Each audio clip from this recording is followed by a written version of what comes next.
The week leading up to Texas' trip back to Los Angeles to play USC has been filled with highlights galore of the Longhorns' triumph over the Trojans in the 2006 BCS National Championship game.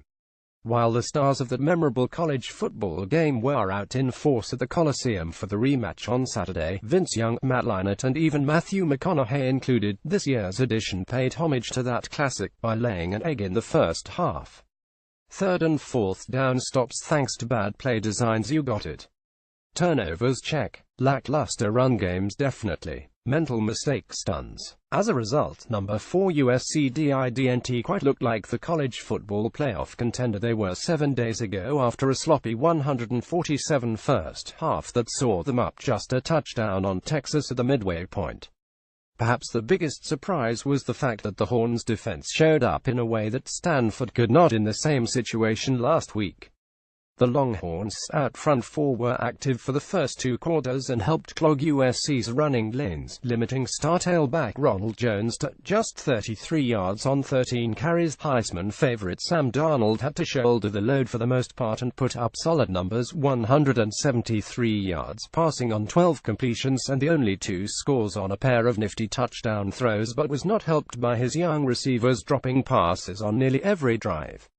Opposite number Sam Ehlinger, making his first road start under center as just a true freshman, was fairly uneven on the night.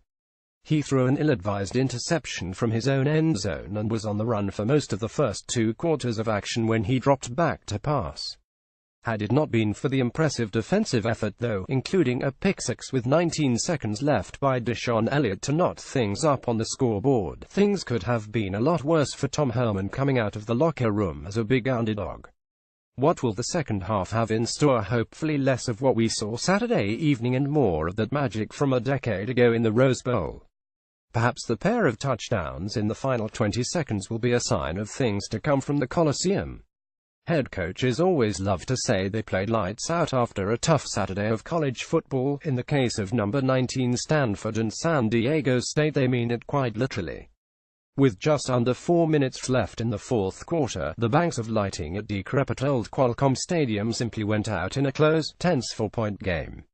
The inexplicable timeout was reminiscent of Super Bowl 47's outage, only with slightly less on the line for either side. That brief moment of darkness turned out to be a moment of clarity for the Aztecs, however, and allowed them to game plan an 11-play, 75-yard go-ahead scoring drive that sealed a 2017 victory and made the team an immediate Group of 5B contender. The outage overshadowed the much-anticipated duel between star tailbacks Bryce Love and Rashard Penny, who both lived up to the hype as they carried the respective teams offensively deep into the night. Given the conservative nature of both head coaches, there was little issue with running the ball often and playing stout defense between two good teams, but it certainly made for a rather unexciting contest when all was said and done. Cardinal quarterback Keller Christ was largely ineffective and had his worst outing as a starter, finishing with just 8 completions for an unremarkable 56 yards and the game-sealing interception with 48 seconds left. If not for Love running behind the bruising offensive line 184 yards and 2 scores, things could have been even worse for the one-time title dark horse. As good as Love was though, his counterpart for the Aztecs was just as good in a second consecutive Pac-12 win. Penny wound up with 206 all-purpose yards and 1 touchdown, the bulk coming on 175 ground-churning rushing yards. Quarterback Christian Chapman was efficient to bring balance to the offense, 187 yards and the game-winning touchdown toss, and put SDSU firmly in the mix for the Group of 5 bid at the end of the year with a pair of major victories. Ask any college football fan what the best game they've seen in the past 2 decades or so, and the vast majority will instantly recall Texas' 2006 BCS championship game victory over USC as the gold standard. After all, who could forget Heisman winner Reggie Bush's inexplicable lateral of Vince Young's game-winning romp to the end zone? Memories of that contest have returned to the sport ad nauseum this week as the Trojans took on the Longhorns once again, and many were hoping for a similar bit of magic to the last time they met a few miles up the 110 North over a decade ago. For 3.5 quarters that was not the case, as fans were treated to sloppy play from both sides and dozens of mental mistakes, but it turns out there was a little bit of that Rose Bowl pixie dust left after all in the final few minutes.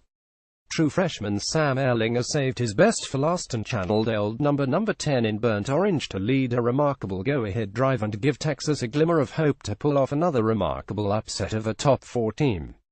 The problem was, USC's Sam Darnold still had time to keep writing his own remarkable legend in cardinal and gold.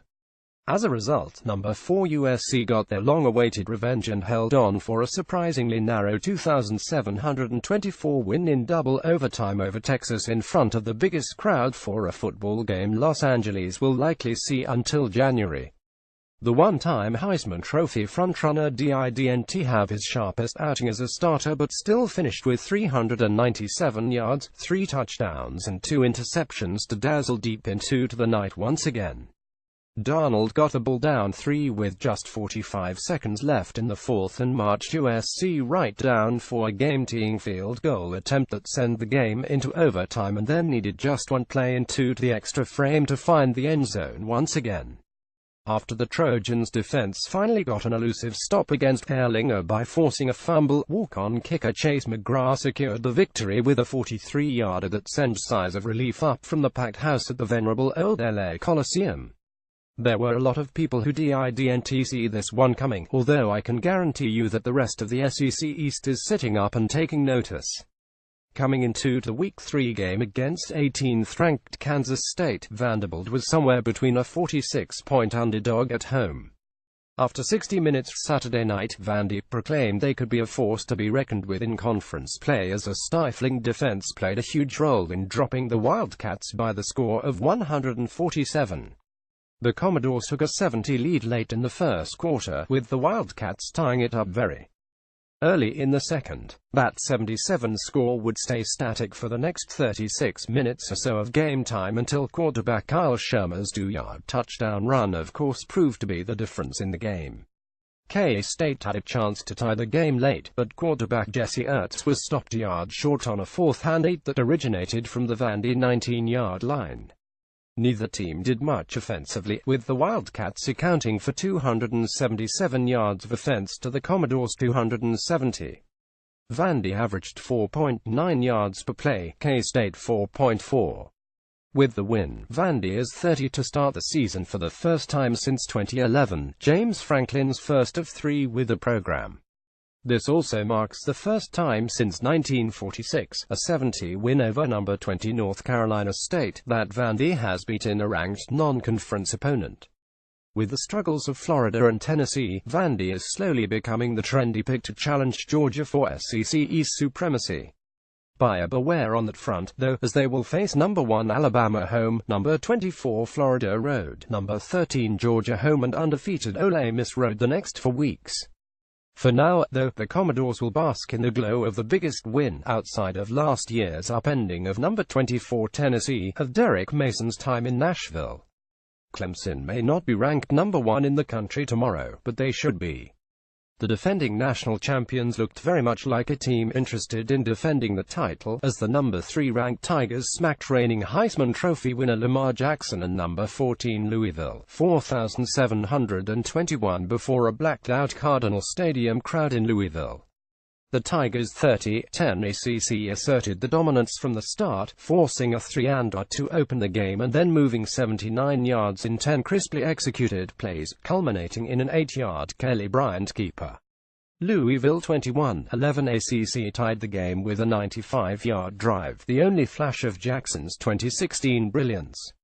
He accounted for all 95 yards on the drive with the help of a 15-yard late hit flag, with runs of 15 and 30 yards and an 11-yard touchdown pass to Charles Stanberry. Clemson reclaimed the lead for good on a 31-yard Greg Hugel field goal with 6:57 left before the half, then added some distance when Bryant found a wide-open Ray McLeod for a 79-yard catch-and-run score. After adding another field goal before the break, Clemson's defense slam dunked an exclamation point score when Dorian O'Daniel baited Jackson into an interception, then returned it 44 yards for a touchdown to hand Clemson a 267 lead with 857 left in the third quarter.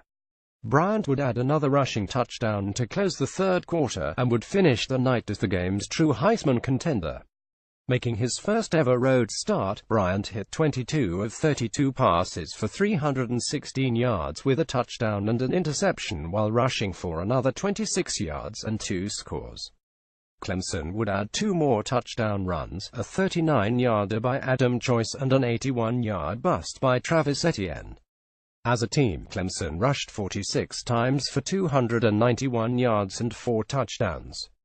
If Bryant is Clemson's Heisman candidate, it's only because the Tigers' defense isn't eligible. Fresh off posting 11 sacks against Auburn, Clemson sacked Jackson 4 times, harassing him into a pedestrian-for-him night of 21 of 41 passing for 317 yards with 3 touchdowns and a pick-six and 17 carries for 64 yards. The Cardinals as a team rushed 25 times for 117 yards.